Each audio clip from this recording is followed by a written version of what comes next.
Voninahitra ho an'Andriamanitra irery ihany manonona ny fiadanan'ny tompo sy ny fahasoavany indray ho antsika rehetra indray amin'ny teny ity. Ho an'Andriamanitra irery ny voninahitra sy ny haja ny dera ary ny saotra mandrakizay. Ho azy ny fanjakana sy ny hery ny fahefana. Izay ny lesona nresantsika teto an'io tamin'ny farany iny. Ary izay no maranantsika ny lesona amin'ny teny ity ary hiditra amin'ny tompo-kase fito izany isika. Ka alohan'ny hitsofoantsika amin'ny lesona dia manasa antsika indray hiaraka hivavaka izany. Hiara hivavaka isika ary. Jehovah Andriamanitra iray io, Andriamanitra Abrahama ianao, Andriamanitra Isaka, Andriamanitra Jakoba. Ianao ilay Andriamanitra ny hery rehetra, ianao ilay Andriamanitra hatrizay ary ho mandrakizay. Ianao ilay ray ny mandrakizay, ianao ilay andrian'ny fiadanana. Misaotra rehefa mbola nomenao fotoana indray izay fa hiara-hianatra sy handinika ny teninao amin'ny teny ity. Tsy amin'ny herina fatanjahana rehefa mifanahinao irery ihany. Inona moa izay? Fa mpanompo tsy mahasoena ary tsy mahatoky eo anatrehanao. Raha izay dia fitaovana fa ianao ny tompon'ny hery sy ny fahefana. Koa mangataka aminao izay raha io, aoka ireny fanahinao masina miasa mifafy ianao anatinay. Ahafahanay mamoaka ny hevitry ny faminaniana araky ny fitarian'ny fanahinao fa tsy araky ny fahendrenana ny fahalalànay. Ka dia mitenena aminay iray amin'ny alalan'ny fanahinao masina fa voninkaino izay vahoakanao. Sokafo ny fonay, sokafo ny sainay, mantarana ny sitraponao. Raha kofondrahanao izay tsirairay avy Jesosy io ka arovy amin'ny loza sy amin'ny ratsy rehetrany ary aoka ny anjelinao hitovy manodidinay ka hiaro-nay sy tantananay. Dia raha kofondrahanao ny fitaovana izay ampiasainay, ny fifandraisanay mba tsy hananastana fahefanana dia kely aza. Raha misy marary ihany koa ny tokantrano dia aoka Jesosy Tompo, dia dia kapoka taminao ny hitondra fanasitranana ho an'ny tsirairay avy, dia ho sitrana ny izy. Fa amin'ny finoana tokoa no azahoanay ny fanasitranana. Ka ho antsika izay marary ny tokantrano dia manana finoana. Fa raha ny dia kapoka tamin'i Kristy ny fanasitranana antsika dia ho sitrana ianao raha inoanao izany. Dia aoka Jesosy io, ianao ny hanasitrana izay efa nametraka ny aretiny rehetra teo am-pelantananao. Ka dia ho sitrana izay marary. Dia raina ny anaranao raha io, ka lazay ny anaranao any. Ary ny teninao ihany koa dia manambara manao hoe aina ho an'izay mahazo azy ny teninao ary fahasalamana ho an'ny nofony rehetra. Ka aoka ny teninao izay hoenona eto dia hitondra fahasalamana ho anay tsirairay avy. Hitondra fanasitranana ho anay, hitondra fanafahana ho anay. Ka eny ka ninona asan'ny devoly ary izay manjaka amin'ny tokantrano any, satria ny devoly tokoa dia manao ny heriny rehetra, mandripaka, mandrava tokantrano, mandrava ny fifandraisan'ny zanaka sy ny ray aman-dreny, manimba ny fahasalamana, ny toe-batana. Fa ny devoly kosa ho an'ny olona izay mihaino izao fampianarana izao dia tsy manana anjara intsony amin'ny tokantrano, tsy manana anjara amin'ny fahasalamana izay mihaino izao fampianarana izao. Fa ianao ry satana devoly dia roasina ianao sy ravana noho ny amin'ny rany zanak'ondry sy ny fofonan'i Kristy tsy manan-kery sy manam-pahefana intsony amin'ny tokantrano sy amin'izay marary tokantrano. Mandidy ianao, miala ianao amin'ny anaran'i Jesosy, tsy manan-kery sy manam-pahefana amin'ny olona ao tokantrano. Miala ianao tsy manan-kery sy manam-pahefana amin'ny tokantrano. Fa ninona asanao ry satana devoly, miasa amin'ny tokantrano na miasa amin'ny olona izay mihaino izao fampianarana izao, dia levonina ianao noho ny amin'ny rany zanak'ondry sy ny fofonan'i Jesosy. Lasa ny afo mandevina anao sy ny asanao rehetra. Amin'ny anaran'i Jesosy.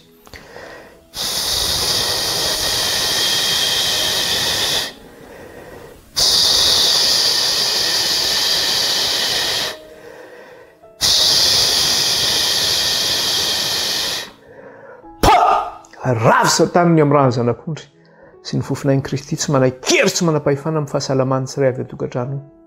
Tsy manan-kery sy manam-pahefana amin'ny tokantrano izay mandray izao fampianarana izao. Dia raina ianao Andriamanitra iray ka lazay ny anaranao mena voninahitra ny ianao. Dia mitenena aminay iray amin'ny alalan'ny fanahinao masina fa voninkaino izay mpanomponao. Ny anaran'i Jesosy Tompona andratana izao vavaka izao reto anatrehanao. Aleloia.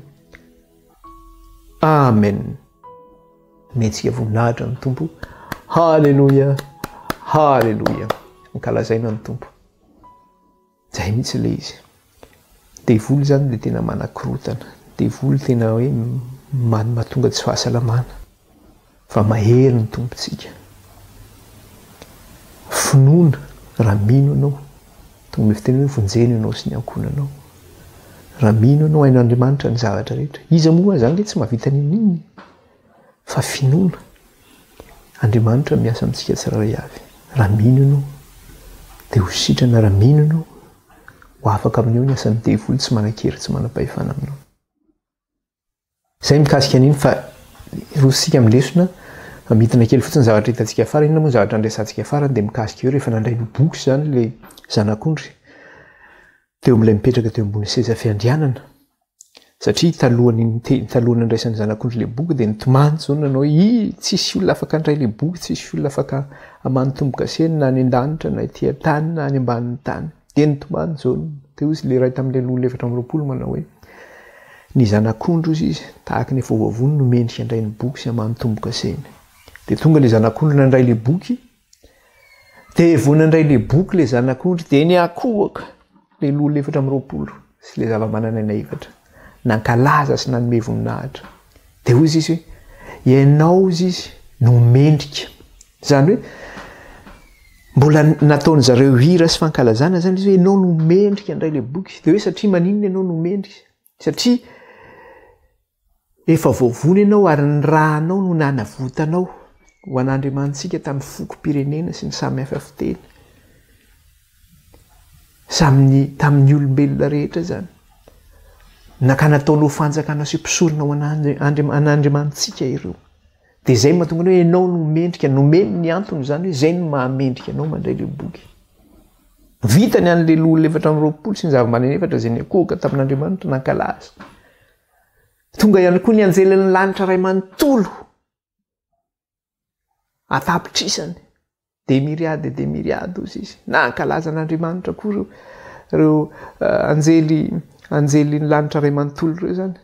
Dia ozy izy ianao ilay zanak'ondry voavony, ianao no mendrika ozy izy. Ianao no mendrika handray ny hery, mendrika handray ny arena, mendrika handray ny fahendrena, mendrika handray ny hery, mendrika handray ny voninahitra sy ny haja ary ny fiderana. Ianao no mendrika handray an'izany.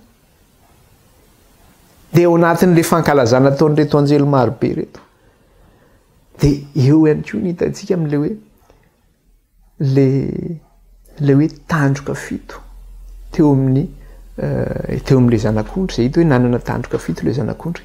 Dia hita eto satria fitanisana fito no nataon'ilay anjely teto. Amin'ny teny frantsay izy hoe la puissance, la richesse, la sagesse, la force, l'honneur, la gloire et la louange. Ny fahefana ozy izy, ny arena ozy izy, ny fahendrena ozy izy, ny hery ozy izy, ny haja ozy izy, ny voninahitra ozy izy, ny fankalazana ozy izy. Zavatra fito ange zany zavatra resahany zany. Mametraka azy amin'ilay toerana hoe mampanjaka azy zany. Vita koa ny anjaran'ilay anjely dia ny zavaboarin'Andriamanitra rehetra indray ihany koa no nankalaza dia namerina izay voalazan'ny anjely namerina izay voalazan'ny anjely ny zavaboarin'Andriamanitra zany. Dia hoy izy ho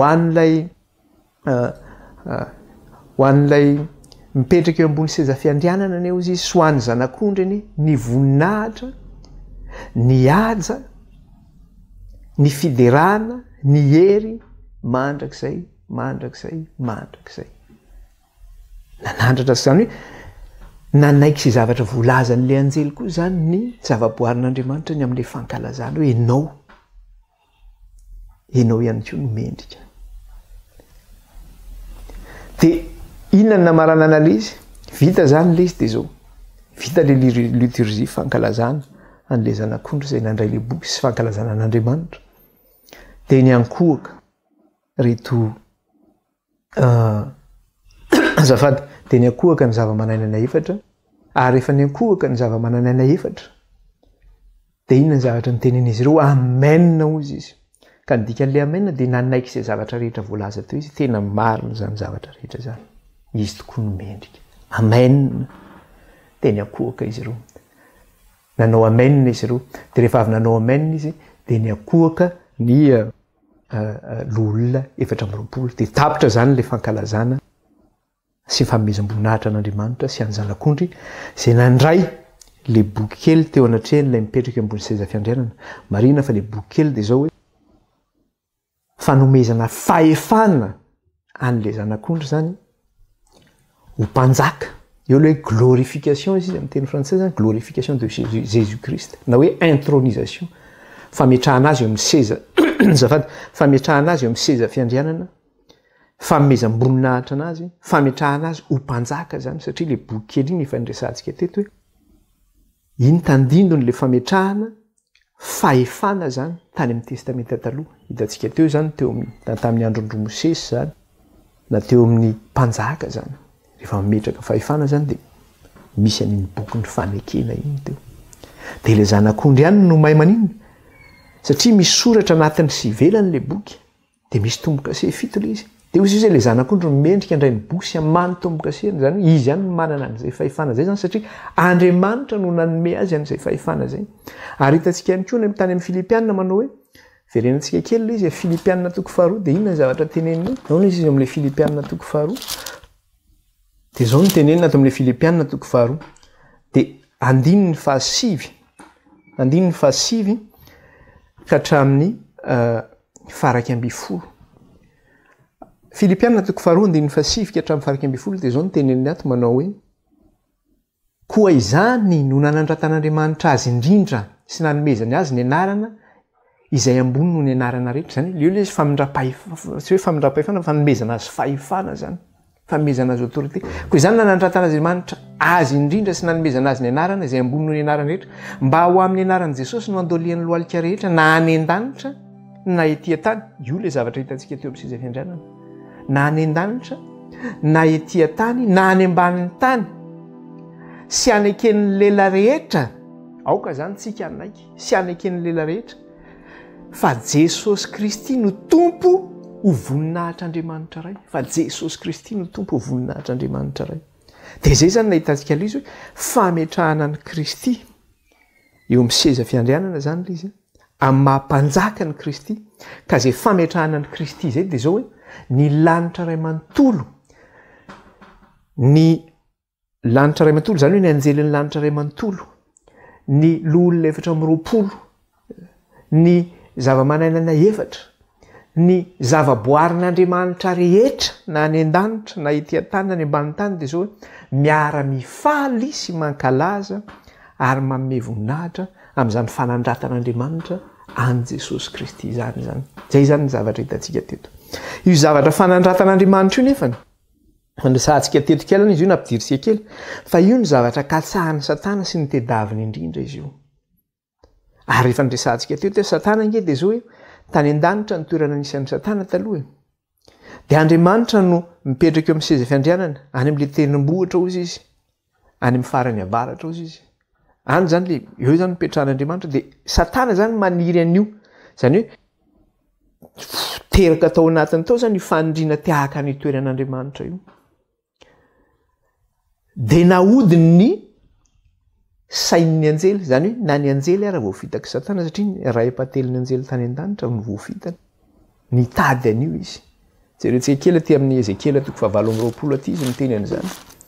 Ezekiela toko fahavalo amby roapolo dia ny andininy faefatra amby folo ka hatramin'ny fahavalo amby folo.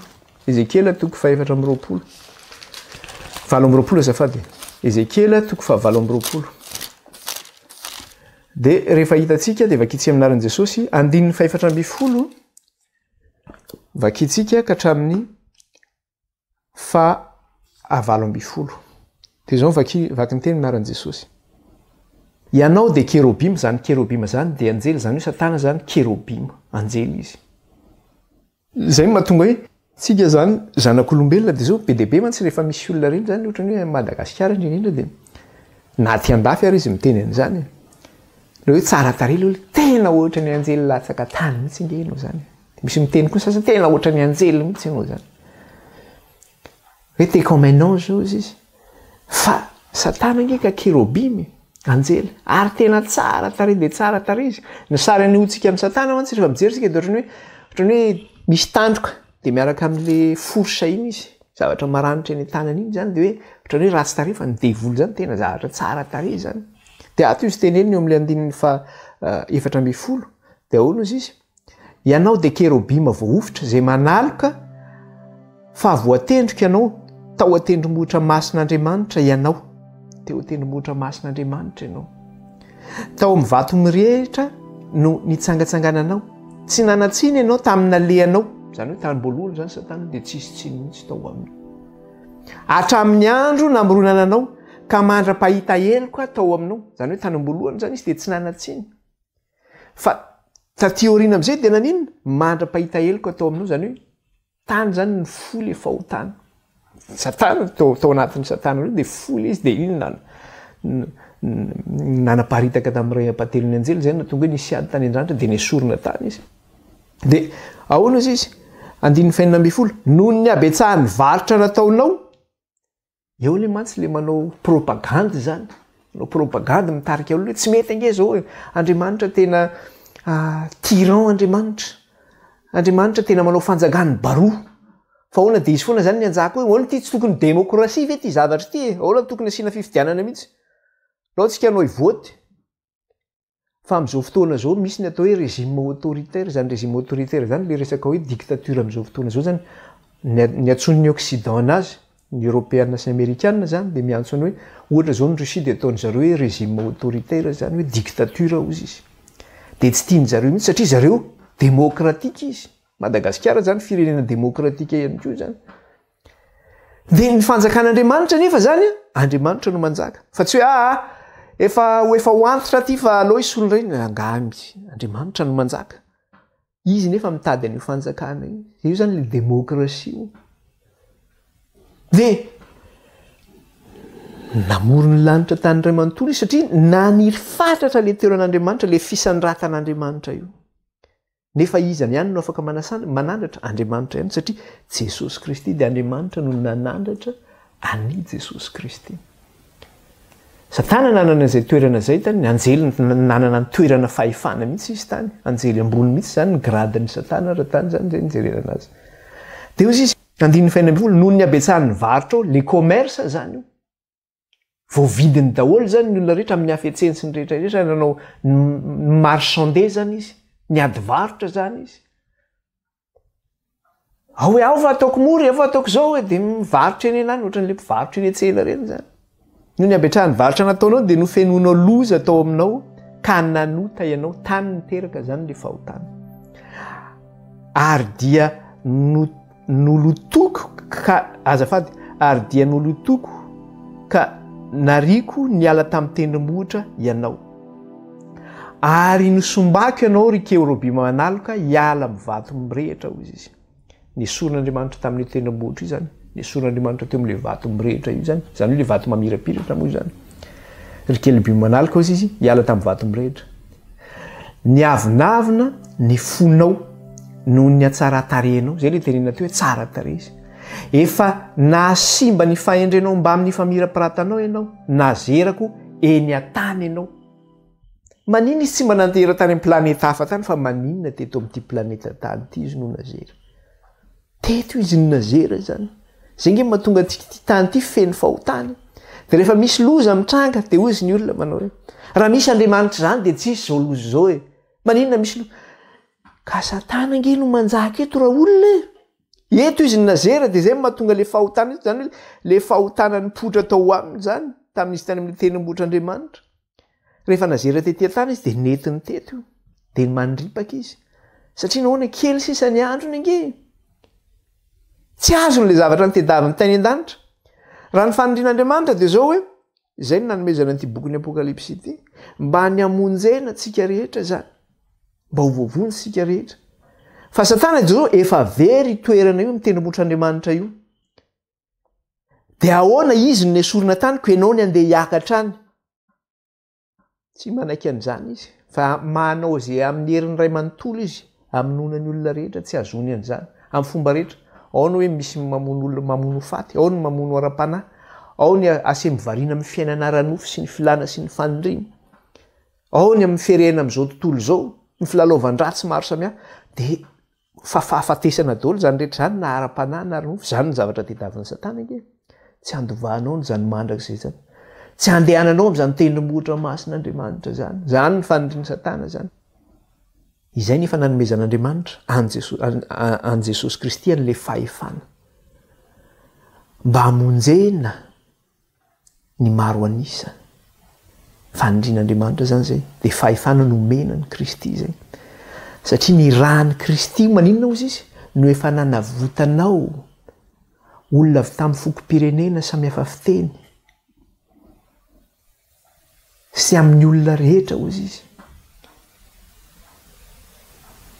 navotanao ho an'Andriamanitsika ozy izy ireo nataonao fanjakana sy mpisorona ho an'Andriamanitsika izay ny nahafatesan'i Kristy izay ny nanandratan'Andriamanitra azy fa raha tsisy any rahany Kristy zany de zao taony Satana sabobelona teotsika de vitany amintsika tavela glitsika ozy izy coupe zozo vita tsisy raisina tsony zany de ozy izy niavinavina ny fonao no fahatsaratarenao efa niasimba ny fendrenao mba amin'ny famirampiratanao nazerako eny tany ianao sady natolotro talanjonan'ireo mpanjaka noho ny abeneloko tamin'ny tsy fahamarinany varotra ao dia voalotonao ny fitoerana masina koa izany namoahako afo avy ao aminao andevonanao ary ataoko tonga lavenina eny ambonin'ny tany ianao eo mason'izay rehetra mijery ianao de nazera de tia tany izy da ty amin'ny Isaia 4:7 aty izy raha isika kely eo amin'ny Isaia 4:7 andininy 12 ka hatramin'ny 4:7 jerentsika kely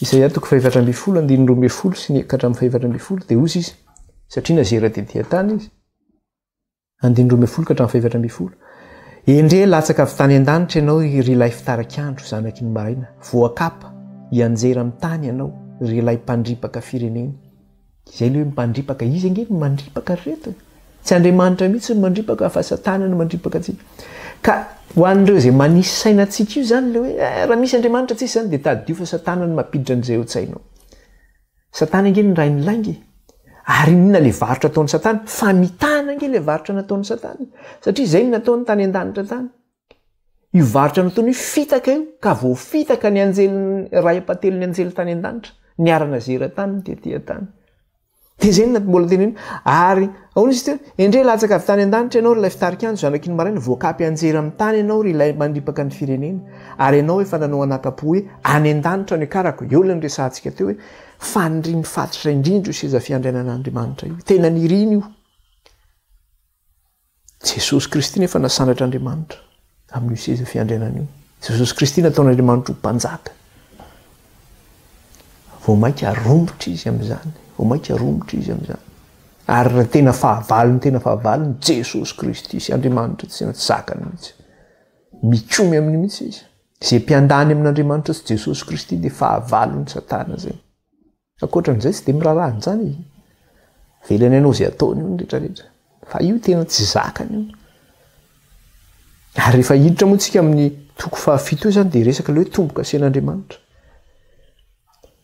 misy mantsy zay mantsy ny afetsen'ny Satana misy efa nresantsika kely teto misy le hoe mpaminany sandoka misy le hoe Kristy sandoka de izy koa zany mitondra ny fampianaran-diso io am'le hoe mpaminany sandoka mitondra fampianaran-diso am'le hoe Kristy mody asia le hoe mino an' Jesosy ianao fa Kristy sandoka koa ny asia ninonao de ny olona mieritreritra hoe mino an'i Kristy fa eo am'le tomboka asian'Andriamanitra zany am'le toko 7 rehefa miditra toko 7 sika de inona ny zavatra misy asehon'Andriamanitra hoe iza le sisa satria io sisa io mantsy le halan'ny Satana io le enjeny io reo le mitandrina ny didin'Andriamanitra sy manana ny filazanan'i Jesosy de reo ny tena tsy zakany reo fa zay manona ny anaran'i Kristy hahafa ny tsy mampaninina azy zany satria be deabe nge manona ny anaran'i Kristy araka le voalaza ihany koa le eo amin'ny Isaia hoe misy vehivavy fitony izy de miazona ny akanjona lehilahy anankiray de ozy izy ireo vehivavy ireo satria vehivavy maneho fiangonana manao hoe aoka ny lambana ihany no hotafianay aoka ny anina ihany no hoaninay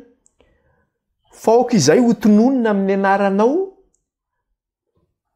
ka afa ho tondromaso izy izy zany hoe le anarana fotsiny zany maha-kristianina ny zava-dehibe fa ny sakafonay de sakafonay ihany no hoaninay ny lambanay de ny tafianay ihany ny ataonay aoka izay tonona de firifiry ny olona miteny zay kristianina e fa ny fiainany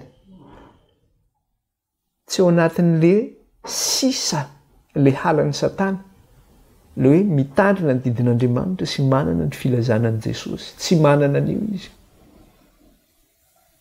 fa io ny tena halan'ny Satana io sisa io tsy zakany io zany ny tena tsy zakany andininy 4:12 averiko le andininy 3:12 teo fa ianao efa nanao anakapo any an-danitra ny akaraka eo ambonin'ny kitan'Andriamanitra no anandratako ny seza fiandrianako namola hevitry ny kitana le hoe anjely zany eo ambony kitan'andriamanitra no anjatako ny seza fiandrianako eto izy dia miresaka mihitsy hoe seza fiandrianana tena fanindriny mihitsy zany le seza fiandrianana no anandratako ny seza fiandrianako dia hipetraka eo tendrombohitry fivoriana any aparany avaratra aho io le nyresana tamintsika teo le hoe tendrombohitra andriamanitra io andininy fefatra amby folo hiakatra ho any amboniny avon'ny rao anao ka ho tahaka ny avo indrindra ho tahaka ny avo indrindra tena hoe fanindriny fatratra zany hiaka ny toeran'andriamanitra io tena iriny fatratra io tsy zakany mihitsy io zany fa nazera izy aty amin'ny apokalipsy toko faharoambe folo jerentsika kely apokalipsy toko faharoambe folo le nazera izy satria le fely fitaka no nataony zany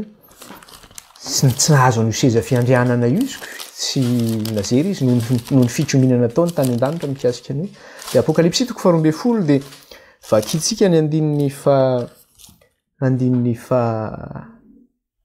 andininy fafito mihitsy tsy maninona satria raikitra ny ady tany an-danitra zany tamin'le fitsominana nataony raikitra ny ady tany an-danitra de izao novaky ny teny amin'ny anaran'i Jesosy andininy fafito de ahoana izy izy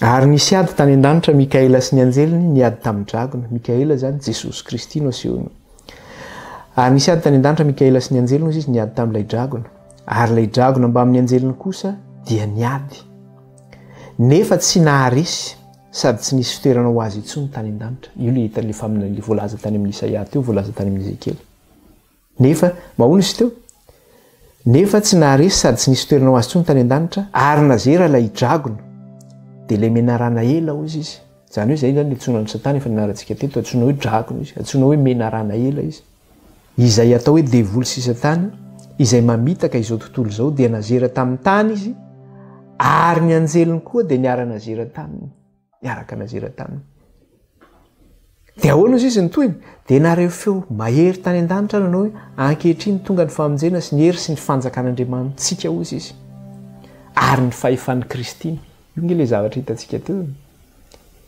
ankehitriny le eo amin'le hoe fametrahana ny Kristy eo amin'ny seza fiandrianany fametrahana ny Kristy eo amin'ny voninahiny le fahefan'ny Kristy ankehitriny dia tonga ny famonjena sy ny hery sy ny fanjakan'andriamanitsika ary ny fahefan'ny Kristiny satria nazera lay miapanga ny rahalahintsika izy le nazera lay miapanga ny rahalahintsika zay zany izy zany tena mpiapanga mihitsy izy zay mahatonga azy hoe raha hitarika olona izy raha misy Andriamanitra tsisy zao fahoriany zao e za hoe mivavaka amin'Andriamanitra dia maninona ny vadiko no maty za hoe mivavaka amin'Andriamanitra dia maninona mipohan'ny tômôbila ny zanako za hoe mivavaka amin'Andriamanitra satana nge no manao an'izany ny reto e dia izy no miapanga dia miasa aminao izy dia lasa seny miapanga an'Andriamanitra satria izy nge no miapanga an'Andriamanitra voalohany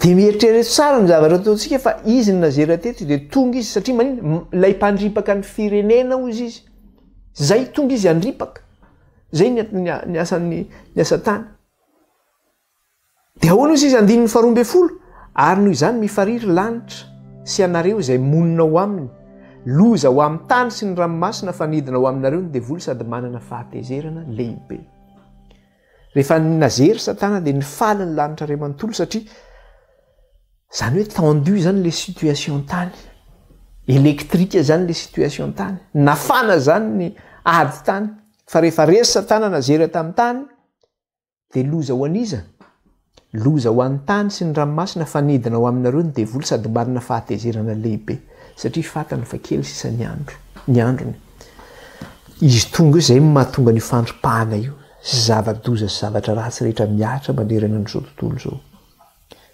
loza ho anareo ry tany sy ny ranomasina fanidina makany aminareo ny devoly izy sady manana fahatezerana lehibe satria fatany fa kely sisa ny androny satria nomena fepitona izy eto amin'ity tany ity rehefa tapitra zay fepitaonan'izay zany hoe izy zany no manjaka eto velan'Andriamanitra manjaka izy tapitra zay fepitaonan'izay ho aringan'Andriamanitra tanteraka ny amin'ny satana tsy misy tsony mikasika an'izay zavatra zay dia iny fandraisantsika teto hoe na Kristy zanak'Andriamanitra zao aza dia vitany mihitsy ny makafanahany Kristy tamin'ny Kristy tonga tetỳ an-tany efa nialana tamin'ny voninahiny tany an-danitra Kristy nanolo tenatra amin'ny fahafatesana hanomboka hanao ny asany Jesosy vo nataony Jaona mpanao batisa Kristy teo amin'ny 720 taonany teo dia lasa izy nandeha nisetaka anakany nefitra ny fahadianina nandritra ny 70 andro rehefa mifadianina tany Jesosy oboan'le 40 jours zany hoe mifataperan'le 70 andro de zao nalainy devoly fanahy am'izay Jesosy. De rehefa nalainy devoly fanahy izy de anisan'ny zavatra nakany Satana fanahy azy leo am'le Matthieu 4:9 fandresantsika kely teto izy io averantsika kely Matthieu 4:9 Matthieu 4 teny 9 de ahoana ozy izy de zao nivaky ny teny amin'ny anaran'i Jesosy. Matthieu 4 zay mahatonga le hoe rehefa nazery Satana de izy no manjaka eto amin'ity tany ity zany. De zao ny teneny amin'ny 9 ary ny devoly nitondra azy indray nakany tendrombohitra avo de avo ka naneo azy ny fanjakana rehetra amin'izao tontolo zao sy mba amin'ny voninahiny. Noentiny Satana teny amin'ny tendrombohitra avo de avo izy de nasehony Satana azy teo tamin'ny fahitana zany ny fanjakana rehetra ozy izy mba amin'ny voninahiny. De ahoana ozy izy Satana dia nanao taminy hoe nanao tamin'ny Kristy zany izy izao rehetra izao de omeko anao raha iankohaka eto anatrehako ianao. Izao rehetra zao de omeko anao raha iankohaka eto anatrehako ianao. Ny zavatra angatahany Satana de ny fiankofana aminy. Omeko anao zany ny fanjakana, iza no manome ny fanjakana, iza no manome hery, iza no manome ny fahefana. Tadio tsara fa Andriamanitra nge nanome ny Kristy le fahefana sy ny fanjakana, izy no nanome le boky, izy rery ihany. Satria Andriamanitra no nanandratra ny Kristy nanome azy an'izay fahefana zay. Eto zany Satana de maka ny toeran'izy ny Satana, maka ny toeran'Andriamanitra zany izy. Ahoana ozy izy? 5 izao rehetra zao de omeko anao raha iankohaka eto anatrehako ianao. Za zany manana fahefana koa nomenao an'izay raha miankohaka eto anatrehako ianao. De zay le zavatra teneniko teto, jereo manao ny mpitondra fanjakana rehetra manerana an'izao tontolo zao zany. Za tsy teny fa iza no manome fahefana azy zany. Raha miankohaka eto anatrehako ianao de manao ano izy izy. De omeko anao zao rehetra izao raha miankohaka eto anatrehako ianao. Fa zao ny zavatra nitenen'i Jesosy 10 fa hoy Jesosy taminy mandeha any ianao ry Satana. Ndroasin'i Jesosy izy zany.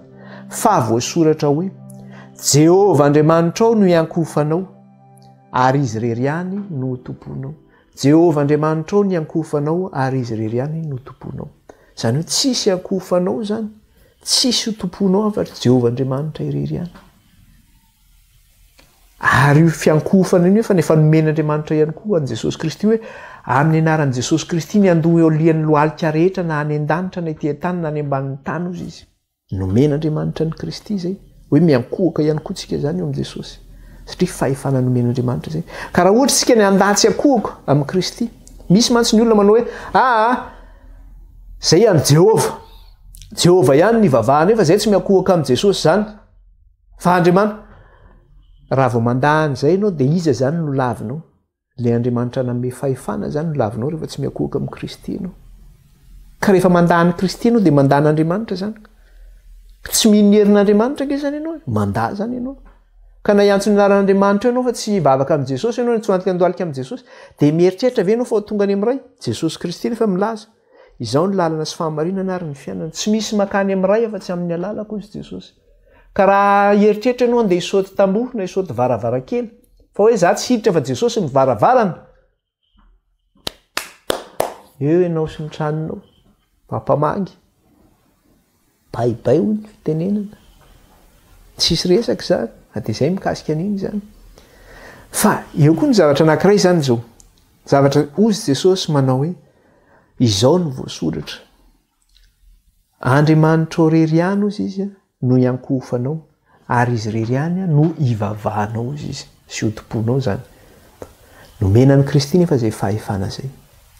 De io zavatra tenenina foana hoe rehefa misy zany, satria zay mantsy le resaka eto amin'le 15 le resaka hoe fanandratana ny Kristy zany eo amin'le seza fiandrianana sy famezam-boninahitra azy na mezana fahefana azy ho mpanjaka zany. De io le zavatra hoe any misy any amin'ny fiangonana reny de manao mariazy zany ao amin'le fiangonana. De mivavaka pasteur aloha de mandoalika le mpivady. Na ihany koa misy raisinao mpandray fanasany tompo le membre an'le fiangonana. De pasteur mitsangana dia le pilo miankohaka eo nylohan'ny pastera dia pastera mametra tanana azy fa iza moa ianao miaratsiny amin'le fitenena ngapasy ngapastera na hoe ngamopera hoe rehefa misy olona mivavaka amin'ny kofesy dia miankohaka eo dia anao mipetraka dia na mitsangana Andriamanitra rery ihany no iankofanao ary izy rery ihany no tomponao zany sy ivavahanao tsisy fa nga ianao na mopera ianao na pastera na inona olona izy ianao na ataontsika hoe olona iveka zany tsy fantatro ino fa nga ianao mihoatra noho ny anjely no afaka iankofana fa ny any anjely tany an-danitra raha tsy azo iankofana ato anatin'ny soratra masina ange misy an'izany satria Jaona apôstôly dia zao niankohaka teo anatrehan'le anjely koa i Jaona apôstôly rehefa nahita ny fahitana izay nasehon'ny anjely anazy jereo aty amin'ny 7:20 aty dia ahoana ozy izy le anjely mantsy an'i Jaona raha isika kely aty amin'ny Apokalipsy 7:20 Apokalipsy 7:20 dia ny andininy 7 Apokalipsy 7:20 dia ny andininy 7 sy ny 10 dia zao nivaky ny teny minaran'i Jesosy andininy 7 sy ny 10 ary ho koa izy tamiko le anjely zany mantsy an'i Jaona soraty sambatra izay natsoina ho amin'ny fanasana fampakaram-badiny zanak'ondry fa hoy izy tamiko ireo dia teny marin'Andriamanitra dia niankohaka teo amin'ny tongony aho mba hivavaka aminy niankohaka teo amin'ny tongotr'ilay anjely zany Jaona dia hoy izy dia niankohaka teo amin'ny tongony aho mba hivavaka aminy ary io izy tamiko le anjely io tandremo aza manao izao fa mpanompo namanao ihany aho sady naman'ireo rahalahinao zay mitana ny filazana any Jesosy dia nampiny Andriamanitra ihany no ivavao Andriamanitra ihany no ivavao izy aza manao izao izy tandremo aza manao izao zany tsika zany natsona mihitsy tandremo aza manao izao norarana mihitsy Jaona tsy anao an'izany ka raha misy olona mampandoalika anao eo anohanao fadio zany aza mba manao an'izany tandremo aza manao izao fa mpanompo namanao ihany sady naman'ireo rahalahinao zay mitana ny filazanan'i Jesosy ina moa le rahalahinao manana mitana ny filazanan'i Jesosy eo aloha hoe manana ny didin'Andriamanitra sy manana ny filazanan'i Jesosy ireo zany le sisa ireo ny anjely zany dia namantsika zay manana an'izay zany ny anjely dia namantsika manana ny didin'Andriamanitra sy ny filazanan'i Jesosy namantsika zany izy mpanompo tahaka atsika zany izy ny anjely zany dia mpanompo ka raha olombelona namantsika aza nefa tsika anjely zany ake masina zany dia misy olona dia izy mihitsy ny ankofana eo masina noho ny anjely ve ianao tsy azo atao zany tandremo izy dia mbola efa nanarin'le anjely Jaona teto tonga indray ny amin'ny 2:20 mbola ny akohaka indray Jaona nanary ny fanondroany indray adiny Jaona angamba ny zavatra ny tenen'le anjely teto dia mbola ny akohaka indray izy jerentsika amin'ny 2:20 dia andininy 9 sy ny 10 ao nisy izy amin'ny andininy 9 sy ny 10 eo Apokalipsy 2:20 andininy 9 sy ny 10 ary izao Jaona no naharesy nahita ireo zavatra ireo ny amin'ny fahitana ary rehefa naharesy nahita ao dia ny ankohaka hivavaka teo anolohan'ny tongotr'ilay anjely naneo ahy ireo zavatra ireo dia hoy izy tamiko tandremo aza manao izao fa mpanompo namanao ihany aho sady namany mpaminany rahalahinao izay mitandrina ny teny amin'ity boky ity Andriamanitra ihany no ivavao izy Andriamanitra ihany no ivavao naveriny Jaona izy eto zany le izy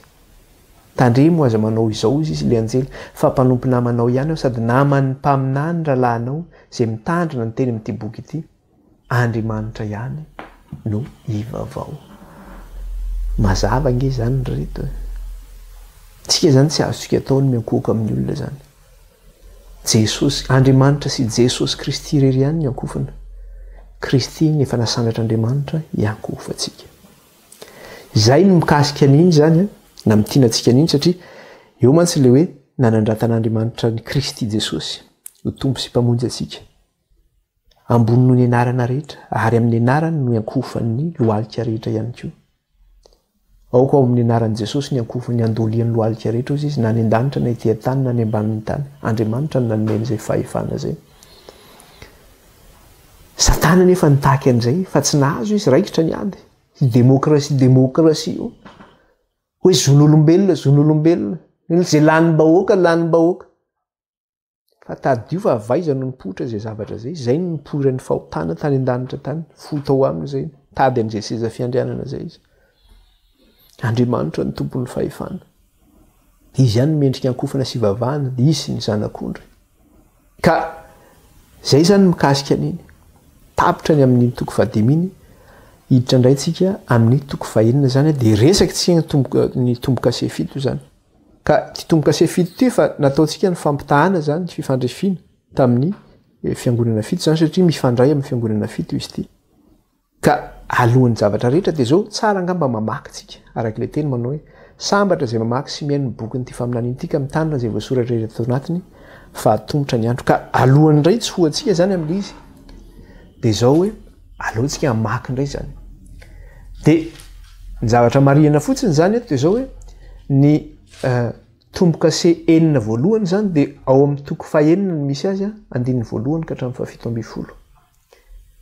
Dia ny toko fafito zany tsy ao anatin'io ny tombo-kase fafito zany tsy ao anatin'ny toko fahenina io no misy azy sady tsy ao anatin'ny toko fafito no misy azy fa ao amin'ny toko favalo andininy voalohany zany no misy ny tombo-kase fafito zany. Mbola lazaintsika eto ny antony hoe inona moa ny antony nahatonga izay zany. Fa tsara zany ho vakiantsika zany aloha inona moa ny zavatra atao anatiny zany satria hoe sambatra zay mamaky sy ihany ny bokin'ity faminaniny ity ka mitandrina zay voasoratra atao anatiny fa tongotra ny andro dia hiaraka maky indray tsika dia andinika zay voasoratra. Toko fahenina andininy voalohany ka hatramin'ny fafito ambin'ny folo ary aloha ny vakiantsika zany. Toko fahenina andininy voalohany ka hatramin'ny fafito ambin'ny folo aloha ny vakiantsika. Ny namahana ny tombo-kase enina. Ary nahita aho rehefa novahany zanak'ondry ny anankiray tamin'ny tombo-kase fito ary reko ny anankiray tamin'ny zava-mananaina efatra tahaka ny fikotrokotroky ny kotrokorana nanao hoe avia. Ary hitako fa indry nisy soavaly fotsy ary izay nitaingana azy dia nanana tsipika ary nomena satro-boninahitra izy dia nivoaka izy ka naharesy sady mbola aharesy. Ary rehefa novahany ny tombo-kase faharoa dia reko ny zava-mananaina faharoa nanao hoe avia. Dia nisy soavaly hafa mena kosa nivoaka ary izay nitaingana azy dia navelana anaisotra ny fihavanana amin'ny tany mba hifamonoana ny olona ary nomena sabatra lehibe izy. Ary rehefa novahany ny tombo-kase fahatelo dia reko ny zava-mananaina fahatelo nanao hoe avia. Ary hitako fa indro nisy soavaly mainty ary izay nitaingana azy nitondra mizana teny an-tanany ary nahareo ka toa nisy feo teo foan'ny zava-manana efatra nanao hoe venty ny vary tsitika eran'ny fatambary kely ary venty koa ny vary ordiay ny telo ny fatambary ary aza manimba ny dilolona ny divay ianao. Ary rehefa novahany ny tombo-kase fahaefatra dia reko ny feon'ny zava-manananaina fahaefatra nanao hoe avia. Ary hitako fa indry nisy soavaly hatsatra ary ny anaran'ilay nitaingina azy atao hoe fahafatesana ary ny fiainatsitana nanaraka azy ary nomena fahefana tamin'ny ampahefatry ny tany ireo amono amin'ny sabatra sy ny mosary sy ny fahefana sy ny bibidi ety an-tany. Ary rehefa novahany ny tombo-kase fahadimy dia hitako teo ambanin'ny alitara ny fanahany voavono ny tenin'Andriamanitra sy ny filazana izay noazoniny. Ary niantso tamin'ny feo mahery izy nanao hoe tompo sy masina sy marino mandra-pahoviana no tsy hitsaranao sy hamalinao ny rahanay izay monina ambonin'ny tany. Ary samy nomena akanjo fotsy lava izy rehetra ary nasaina niala sasatra kely aloha izy mandra-pahatapitry ny mpanompo namany sy ny ralahany izay hovonoana tahaka azy koa. Ary nahita aho rehefa novahany ny tombo-kase fahenina dia nisy horohorontany mafy ary tonga mainty tahaka ny lamba volonosy fisaonana ny masoandro ary tonga tahaka ny rà avokoa ny volana ary ny kitana tamin'ny lanitra dia niraraka tamin'ny tany toy ny aviavy manitsana ny vonomanta raha ozongozon'ny rivotra mahery izy dia lasa tahaka ny taratasy voaorina ny lanitra ary ny tendrombohitra sy ny nosy rehetra dia nafindra ny ala tamin'ny fitoerany ary ny mpanjaka ny tany sy ny lehibe sy ny mpifeharivo sy ny mpanan-karena ary ny lehibe ary ny lehilahy mahery mba amin'ny andevo rehetra sy ny tsy andevo rehetra dia nihery tao amin'ny lavaka sy tao amin'ny vatolampy eny amin'ny tendrombohitra. Ary hoy izy tamin'ny tendrombohitra sy ny vatolampy mianjera aminay ka feno izahay amin'ny tavan'ilay mipetraka eo amin'ny seza fiandrianana sy amin'ny fahatezeran'ny zanak'ondry fa tonga ny andro lehibe ny fahatezeran'ireo ka iza no mahajanona. Eo zany tapitra ilay tombo-kasena dia aty amin'ny toko fahavalo indray zany tsika andininy voalohany mahita ilay tombo-kase fahafito zany dia ahoana izy izy ny namahana ny tombo-kase fahafito izy izy ary rehefa novahany ny tombo-kase fahafito dia nangina tokony atsasakora ny tany an-danitra zay zany ny amin'le hoe famanany tombo-kase fahafito le fahanginana atsasakora tany an-danitra izany ny zavatra hita zany dia zao hoe ny famahana zany le tombo-kase fito zany dia zao tsy afaka vahana zany tombo-kase fito io raha tsy nazava tamintsika zany le toko fahadimy ny amin'le fanandratana any Kristy eo amin'ny seza fiandrianan'Andriamanitra eo amin'ny tanana kavanan'Andriamanitra zany hoe tsy ho mazava tamintsika zany tombo-kase io raha tsy nazava tamintsika le toko fahadimy ny amin'le fanandratana any Kristy satria raha tsy niraisin'ny Kristy le boky zany dia tsy voavaha zany ny tombo-kase io satria izy no afaka maha le tombo-kase zany dia zay zany mikasika an'io dia ny zavatra hitantsika eto nefa dia zao zany manomboka eto amin'ity tombo-kase fito ity zany a dia ny fahitana zany dia mikasika ny amin'ny ho avy fotsiny zany ny resahana eto miresaka ny zavatra ho avy fotsiny zany resahana eto na eo amin'ny tantaran'ny fiangonana zany na eo amin'ny tantaran'ny tany zany dia miresaka zavatra ho avy zany ny resahana anomboka eto amin'ny tombo-kase fito eto zany dia ny zavatra hitantsika teo moa dia zao hoe ny rehefa nandray zany Kristy le fahefana satria nomen'Andriamanitra azy le fahefana dia ny marika an'izay fametraha-pahefana zay dia nandraisan'ny Kristy le boky ka ny fandraisan'ny Kristy an'iny boky iny zany dia zao hoe fanomezany toko zany na hoe engagement izy amin'ny teny frantsay le fandikana azy amin'ny teny gasy somary sahirana fa tsika angamba mety afaka manitsy anazy manitsy ana amin'le izy fotrany hoe zay angamba izy hoe fanomezan-toko zany hoe engagement nataon'ny Kristy zany le izy hitondra ny tantarany tany zany amin'ny ho avy zay zany ny contrat nataony tamin'Andriamanitra amin'ny alalan'iny boky niraisiny iny zany mitondra ny tantarany tany zany Kristy mitondra ny tantarany fiangonana ny zavatra hitantsika dia zao lazaina fa misy soratra hozy izy ao anatiny sy eo ivelan'le boky fa tsy nitenenina mihitsy ny contenu na ny zavatra voasoratra hoe inona moa ny zavatra voasoratra fa ny zavatra resahana eto dia tombo-kase no nyresahana hoe no namahana ny tombo-kase fito fa tsy nyresahana hoe inona moa inona le soratra ao anatin'le boky zany hoe le forme fotsiny zany no nomena ny endrika no nomena izany satria zay le voasoratra atao amin'le toko fahadimy verenantsika kely le izy amin'le toko fahadimy andininy voalohany le hoe misy soratra ao anatin'ny sibelany verenantsika kely fotsiny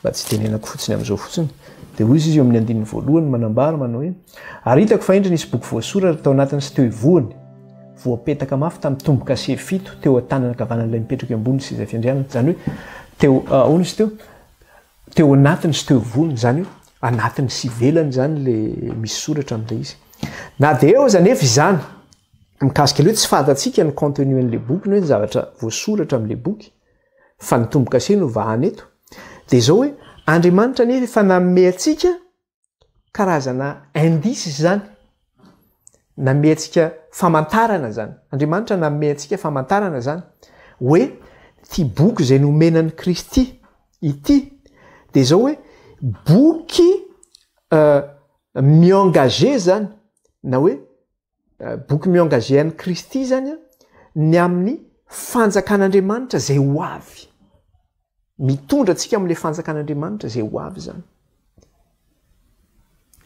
boky zany zay miengage le fahefana Kristy nandray le boky zany dia zao hoe nanomen'Andriamanitra le fahefana izy ny amin'le fanjakan'Andriamanitra zany zay ho avy nanomezana ny Kristy an'le boky io le zavatra nyresantsika kely foana hoe raha raisitsika inge ohatrany hoe ka ny Davida zao noraisiny rehefa nosorana ho mpanjaka i Davida ange tsy tonga dia hoe nanjaka teo fa nanomboka tamin'iny fotoana iny izy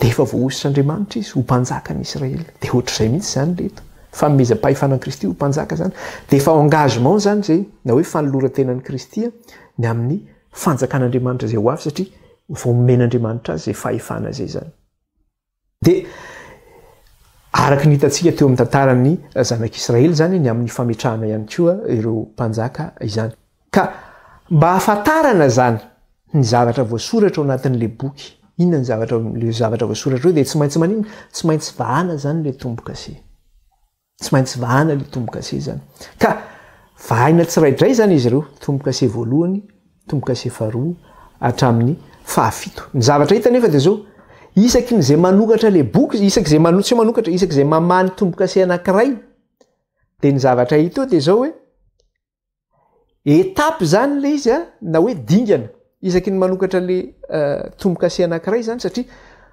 le tsy hoe le tombo-kase io zany tsy de tena ohatran'le tombo-kase any amintsika hoe tampon amin'ny taratasy fa le tombo-kase fahiny mantsy ohatrany hoe misy amin'ny teny frantsay tenera zany hoe scellement zany na hoe scellé le izy de le scellement io zany ohatrany hoe misy boky zany io de misy tady zany mifatotra am'le boky de misy tombo-kase iny zany ohatrany hoe karazana ohatrany karazana résine zay le izy na plastika le izy zany dorana amin'ny laboziny zany de miraraka am'le tady le izy de iny miraraka amin'ny tady iny izy de asiny tampon iny de mifatotra zany le tady am'le tombo-kase am'le plastika iny zany lasa sady misy tombo-kase iny mifatotra zany iny de mamany iny zany izy vahany tsirairay zany misy tombo-kase fito zany le boky de vahana tsirairay zany iny tady iny zany de isaky ny mamany zay tombo-kase iray zay zany de misy dingana zany ao anatin'izay mitondra atsika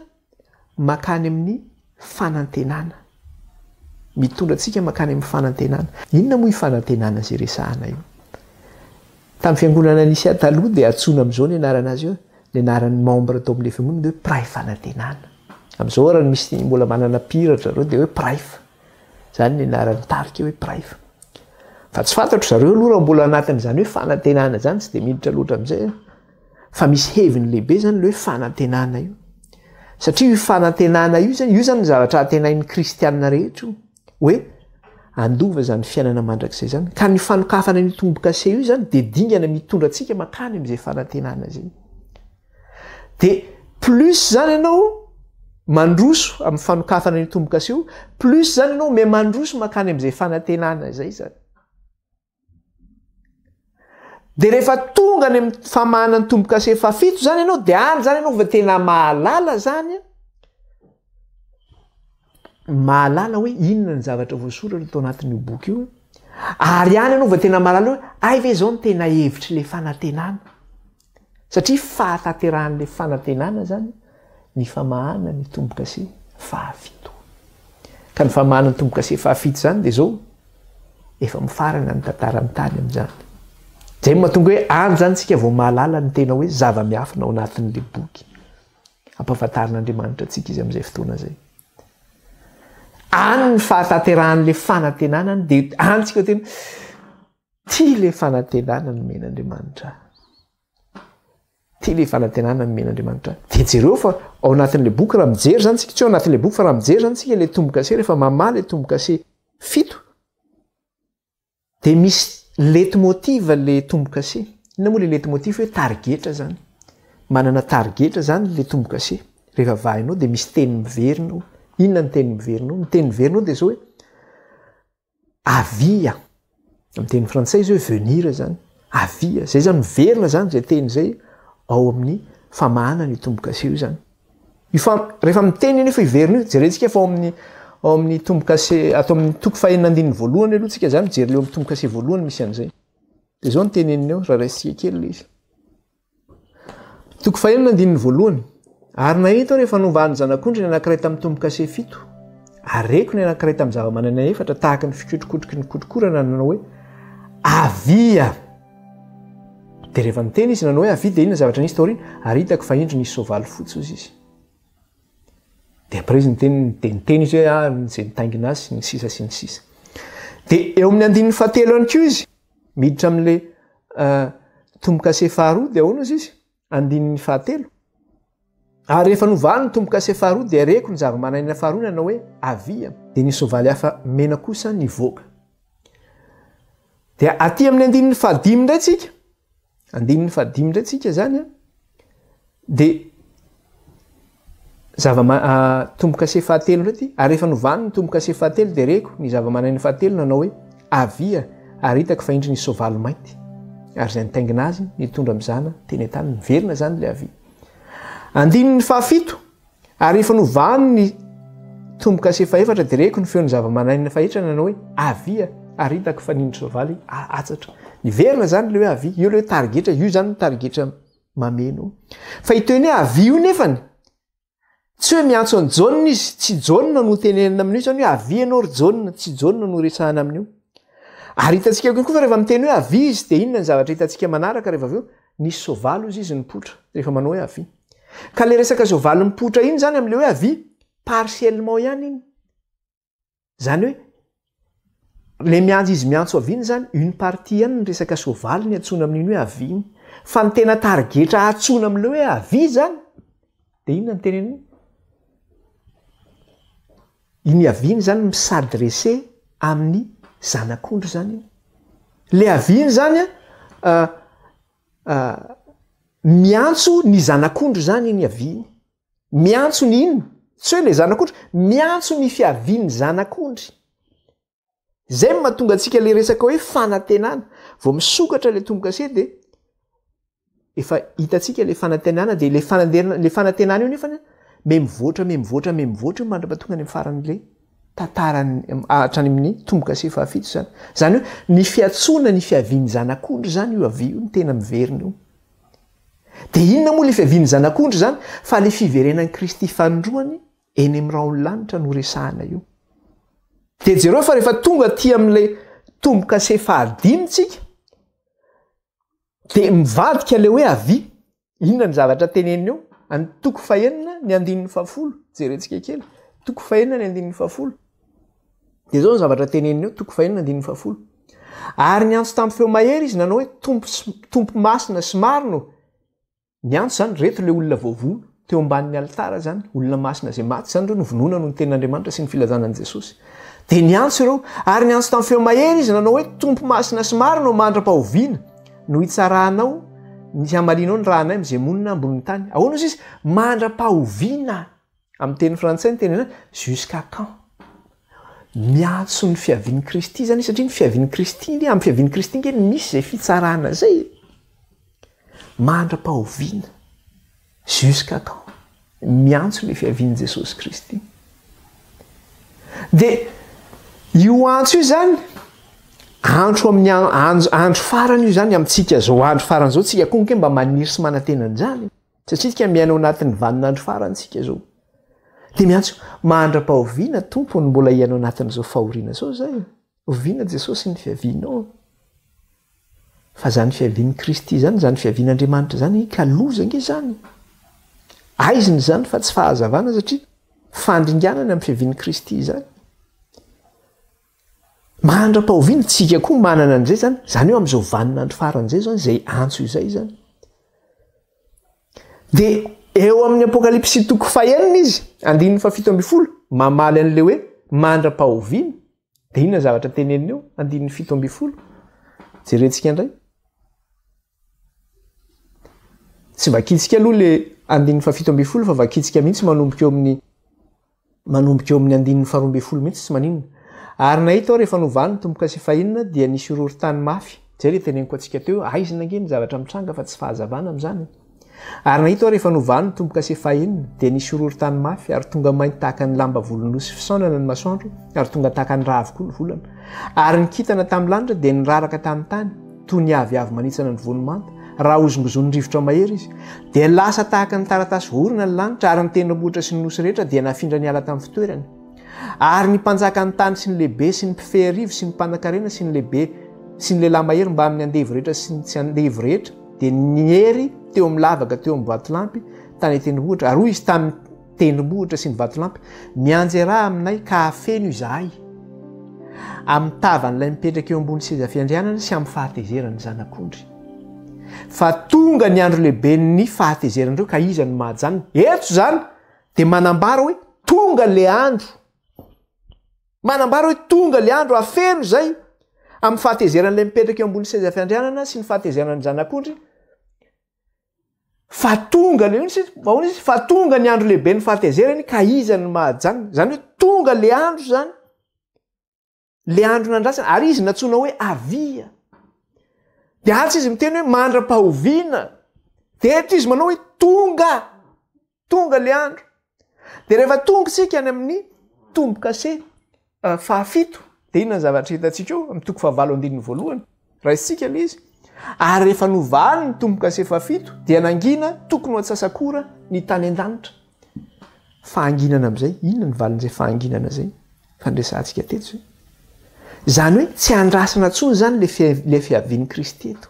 Zany hoe tsisy zavatra andrasana tsony zany eto. Nous y sommes hoy ny fitenenana eo indrindratsika izao zany. Ino le zanak'ondry iny? Eo antsika izao silence ny fahatongavan'ny zanak'ondry. Fahatongavan'ilay mipetraka eo ambony seza fiandrianana fahanginana. Zay le tenentsika teo le hoe zany hoe misy dingana zany le tombo-kase. Mitondra antsika makany amin'ilay fanantenana ka zay zany le fahefana nomenan'i Kristy mitondra le tantara zany makany amin'ilay fanjakan'Andriamanitra zany. Eo indrindra zany tsika. Zay zany mikasika an'iny fampidirana an'iny tombo-kase fito iny.